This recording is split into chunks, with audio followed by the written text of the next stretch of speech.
Johan, mon mari, est arrivé à Morlaix en train avec toute sa famille. Ce train s'est formé au Perthus, spécialement pour recevoir les réfugiés, et le destin a voulu qu'il arrive à Plougasnou.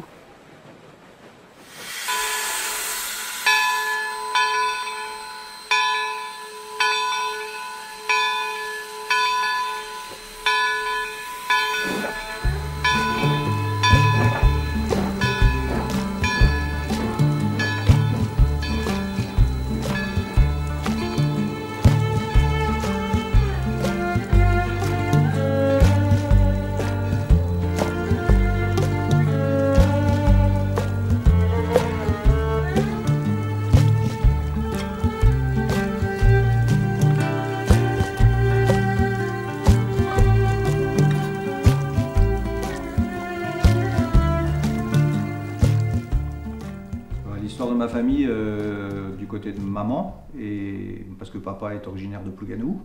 Maman, elle est venue du fin fond de l'Andalousie, hein, qui est une ville qui s'appelle Motril, qui est près de Grenade. Et donc ils ont vécu une jeunesse très douce. Ils étaient 9 enfants, donc avec un papa et une maman aimante, un papa chauffeur de taxi qui était à son compte, qui avait 2 taxis, donc une vie assez aisée pour le milieu de l'époque, hein, qu'il faut remonter ça quand même aux années 30, donc c'était pas très riche l'Espagne, hein.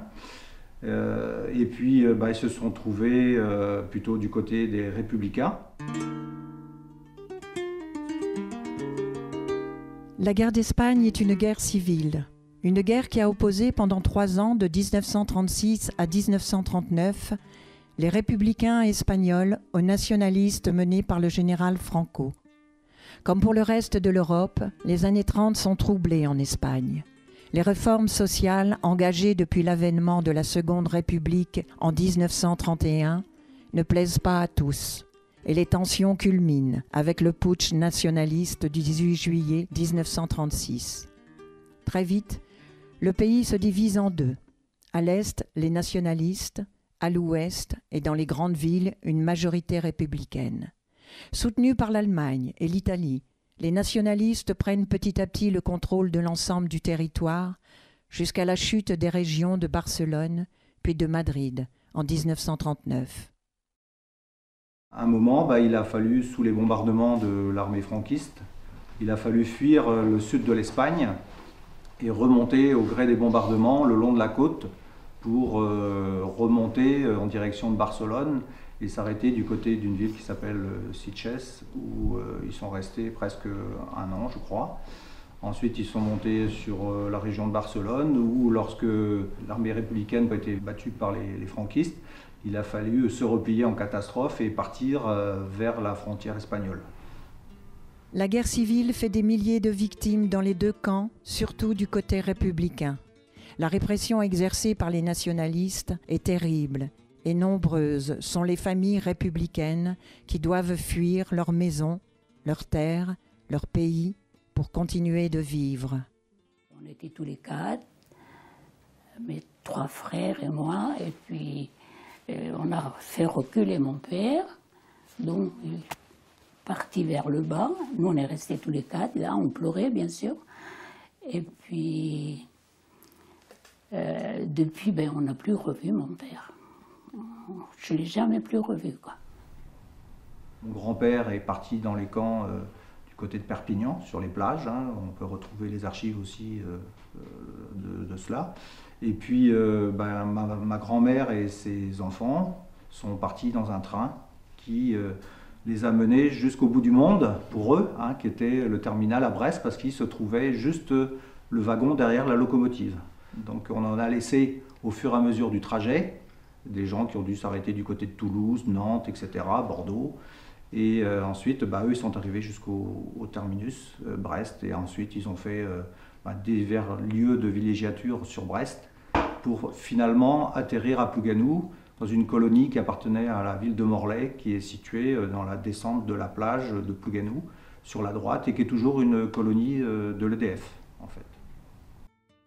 Entre 1939 et 1941, la colonie de Plougasnou a hébergé près de 250 Espagnols qui fuyaient leur pays en guerre. Certaines familles sont dès novembre 1939 reconduites vers l'Espagne. On parle aussi d'un convoi qui, en route vers l'Espagne, sous la pression des réfugiés et dans une agitation extrême, fait demi-tour à Bordeaux et retourne vers Morlaix. Stéphane Murla avait 4 ans quand il rejoint la colonie avec ses 7 frères et sœurs et leur mère Dolores. Luis, leur père, paysan et maire de leur village en Catalogne, est resté en Espagne avec une de ses filles. Le reste de la famille arrive en train à Morlaix, où il reste quelque temps avant de rejoindre la colonie de Plougasnou. J'étais bien là. Mais ici, on faisait les singes là, avec les barres.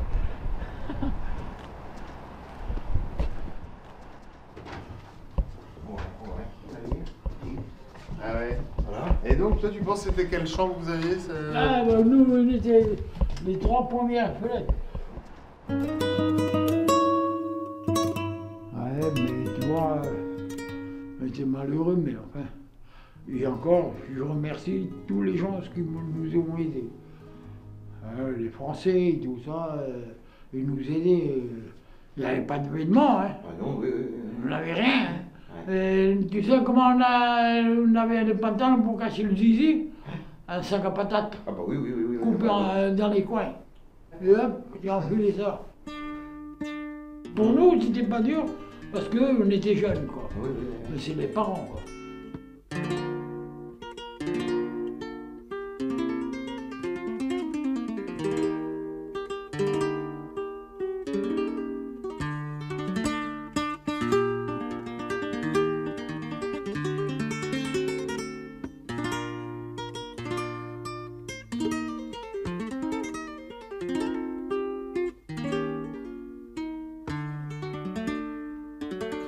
Je pense qu'ils vivaient entre eux. Ils ne sortaient pas. Ils étaient à la colonie. Ils allaient au moule, au bazen qu'on appelle ça. Tu connais pas ça, tu sais, en face de Saint-Jean, du Doigt. Et il les ramenait sur la place du bourg et le car de Madame Onou apportait ça à la gare de Morlaix. Ils ont commencé comme ça. Les premiers temps sont difficiles pour les réfugiés. Pas de vêtements, pas de revenus, le froid de l'hiver, la langue qu'on ne maîtrise pas. De leur côté, les hommes espagnols sont toujours regroupés dans les camps du sud de la France. À 18 ans, Florian Vinas se trouve avec ses 3 frères et son oncle dans le camp de Gurs, près de Pau. Son père, Mariano, a été fusillé par les franquistes quelques mois plus tôt dans son village de Santa Cilia, en Aragon. À sa sortie du camp, avec son copain Manolo, Florian reste des mois dans le sud, et notamment dans la région de Bordeaux, à couper du bois, avant de prendre le train vers le nord, vers l'inconnu, Morlaix, puis Plougasnou, où il loue une chambre chez Madame Léon en 1942. Et puis, s'ils ont fui un pays en guerre, c'est pour en retrouver un autre, un pays occupé, où bien vite, ils sont réquisitionnés pour le service de travail obligatoire, le STO. À Brest, ils ont dû être embauchés par la TOD. Enfin, la boîte, c'était la TOD, quoi, mais c'était les STO, quoi. Ici, hein. Ils ont été amenés ici, quoi, à Primel. Lui, il était au concasseur avec son collègue, là, qui était à la carrière. Il s'occupait de ça. Après, il a été obligé de partir parce que ça me tournait mal pour eux, là. Le concasseur tombait trop souvent en panne. Fuir encore, et toujours. Cette fois vers la Normandie, pour poser des rails, toujours, avec son copain Manolo. À Plougasnou, la colonie ferme ses portes en 1941. Certaines familles décident de se rapprocher de l'Espagne. D'autres tentent de reconstruire leur vie à Plougasnou. C'est le cas des Diaz et des Murla.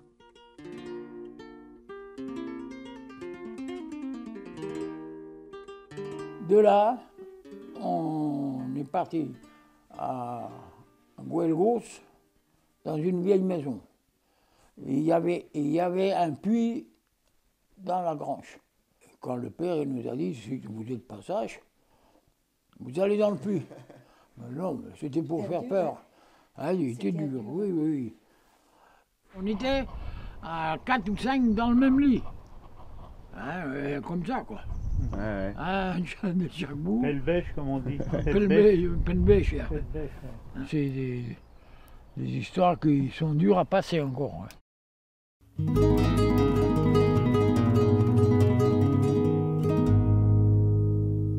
Quand ils ont quitté la colonie de Plouganou, ils ont été entre autres en location dans une petite maison qui est juste en face des garages où mon père travaillait chez son père, quoi, en fait. Ils étaient 2 frères à travailler avec leur père, et ensuite ils avaient repris le commerce. Et maman voyait papa tous les jours en face, quoi. Et puis bon, voilà, les relations jeune fille, jeune homme. Malheureusement, ils ont perdu rapidement leur maman. Je crois que c'est en 1943, donc ils sont arrivés ici en 1939. Donc rapidement, un frère aussi qui est décédé, rapidement. Et puis après, la vie s'est faite, maman restant comme une mère au foyer à 14-15 ans, parce que ses petits frères allaient à l'école, les plus grands ont commencé à travailler, à 16 ans peut-être. Hein. Et puis voilà, elle s'est cantonnée à la maison, donc elle a été apprendre un peu de la couture, des choses comme ça. Mais elle n'a pas pu aller à l'école. Août 1944. La guerre s'éloigne de Bretagne. Les temps sont toujours difficiles pour ces Espagnols qui décident de rester à Plouganou. Ils peuvent compter sur la solidarité de leurs compatriotes avec qui les liens sont forts, mais aussi sur la générosité des Français qui les ont vus résister à l'occupation allemande.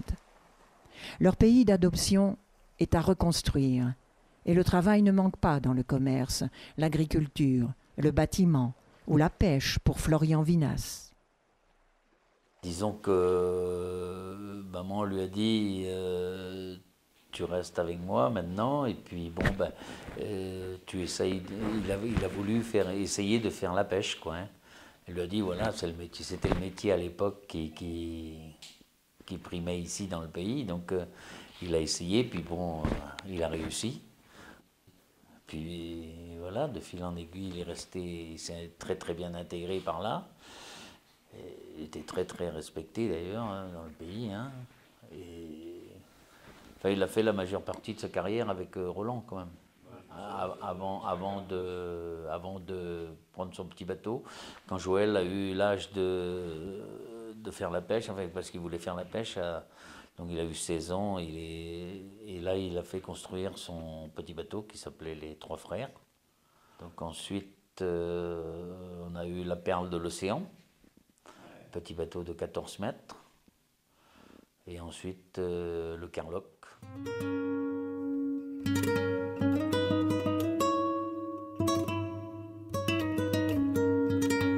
On n'était pas des rois, mais c'était mieux. Il y avait des pommes de terre, il y avait la viande, parce qu'il tuait les cochons lui-même, le père. On se débrouillait comme ça. Chacun travaillait comme il pouvait, quoi. Moi, je gagnais pas mal chez Oulen, on vivait. Les années passent, les familles s'agrandissent. Les Diaz, Murla, Vinas sont des noms qui font aujourd'hui partie de l'identité de Plouganou. Des noms espagnols, des racines espagnoles, mais maintenant aussi bretonnes. Et certains ont rebasculé sur l'Espagne, quand les événements, dirons-nous, liés au franquisme se sont un peu tassés au fil du temps. Mais eux, ils avaient fait leur vie. Ma mère a épousé un breton de Plouganou. Mon oncle Paco, qui était ici, a épousé une bretonne de Châteauneuf-du-Fou, qui était venue travailler sur Plouganou. Antonio avait épousé une dame Geffroy du Diben. Donc tous ils sont restés là en fait. Ils se sont liés ici sur place. Et puis il y avait un peu de travail ici sur place. Donc ils sont restés pour certains d'entre eux. D'autres, il y en a 2 qui sont partis sur Paris travailler. Il y avait Manu et puis Pépé qui sont partis sur Paris. Et Pépé, après, à un moment même, est parti travailler en Espagne, du côté de Motril et tout ça. Mais comme il disait, là-bas, il était al francés, le français. Donc Ici, il était espagnol, là-bas, il était français, quoi. Donc, Il a revu sa mère 36 ans après. Et voilà, il n'a pas pu aller avant, donc il a revu sa mère 36 ans après. Elle était bretonne, comme elle dit, même jusqu'à la fin de sa vie. Et il y avait toujours ce côté espagnol qui ressortait. Voilà, c'était très important pour elle. I keep pretending not to care. Oh, the winter sand.